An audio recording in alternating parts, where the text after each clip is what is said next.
Now, this is all causing a lot of tension, and it's been for a while, but we're now seeing it in the polls among Republicans in the base and among MAGA itself. I mean, we saw a poll this week. Trump's approval among Republicans had dropped from, the usual 90% down to 60 something percent. I mean, that's really bad. And the war has been part of it. And we see obviously Marjorie Taylor Greene and others. You wrote about Tucker Carlson and took a deep dive into his now wanting to start a new party and the problems this could cause for Republicans. Well, I mean, there's no doubt about it. And they came out, I mean, you saw the picture, right? I mean, they put out they were at Tucker's house. I thought it looked like some kind of a Viking, ritual there. They had this big antler, Yes. a chandelier, and he's sitting at this head of the table, like, some kind of a Viking warrior, and the rest of them are sitting around him. And I think it was Thomas Massie, Joe Kent, who was the former, what was he, the counterintelligence or Right. the Yeah. counterterrorist person Who that resigned. quit. Yeah. Yeah, he resigned in protest, and then there was Marjorie Taylor Greene. So these were all people. They're MAGA apostates, the three of them, and they were there with their spouses, and they just sort of put out the picture. I think Marjorie put it out, and she said, the movement has begun or something. And so the idea is, and Tucker came out and said it, that they're actually thinking of starting a third party. He denies that he's running for president, but I don't believe it. I think he actually is. And I've actually always thought that. I wrote about that 2 or 3 years ago. I'm going, watch it. This guy is definitely aiming at the presidency. And he's found this very strange kind of populist, quasi-MAGA, anti-immigrant, pro-Russia, isolationist. I mean, it's a very weird amalgam of various right-wing causes. But it's potent because, the MAGA is incoherent. I mean, it always has been. Right. So they don't have to be coherent to have a third party there. But it could cause some real trouble because I think that as you see this 60-some% now of Republicans are approving of Trump, there's a desire, I think, among Republicans to kind of move away from him. And within 10 years most of them will say they never voted for him. It'll be that kind of thing.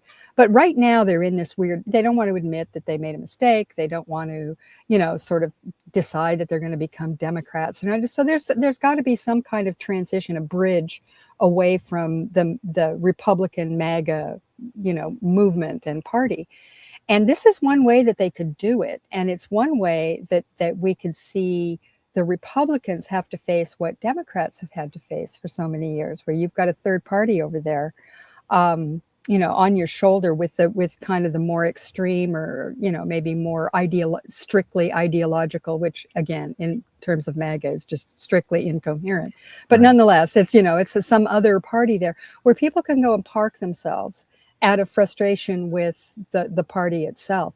This could be a big thing, I think. I mean, even if Tucker Carlson and his, his vice president, Marjorie Taylor Greene, were to only take, 5%, Yeah. That's It's huge. their own Ralph And Nader situation. exactly. I mean, that's exactly what happened to the Democrats, and that they've been doing. Not that it couldn't happen to the Democrats again as well, but Right. for the moment, we're looking at, and so it kind of is. I think that the Republicans should be a little worried about this. Tucker Carlson is a very strange character in American politics. I mean, he's been everywhere, and he got fired from every job he ever had working in media. But he's maintained, especially in recent years, this position as kind of he's more MAGA than MAGA, or some kind of special place where he alone has the nerve to kind of say the things that the real MAGA wants to say. He's connecting with what is the molten core of MAGA, which is actually still burning and growing, and that's the Nick Fuentes crowd, the white supremacists. Yes. I mean, as all of the others are losing their followers, Megyn Kelly and the rest of them, Fuentes is exploding. I mean, that's new MAGA, or the molten core that's coming up. Yeah, absolutely. And this is, and like, TPUSA, which is in crisis, they're going, you've got this sort of fringe out there, Fuentes, Candace Owens, Tucker Carlson. Yeah. These are people who have real power in that, in that sort of discrete part of the MAGA movement. And you're right, it's growing and it's intense. It's growing in intensity. While the regular sort of Republicans are kind of floundering around. It's very interesting. And I'm sure that the Republicans are concerned about it. They're not saying much about it, probably wisely so. But we'll see how this develops. But I think it's a very interesting thing because it's dangerous as hell. I mean, these people are nuts. The last thing you want is for them to actually gain power in the party the way that Donald Trump and MAGA have gained power, because it's like MAGA, it's like Trump times 10. I mean, it's not good. Let's just put it that way.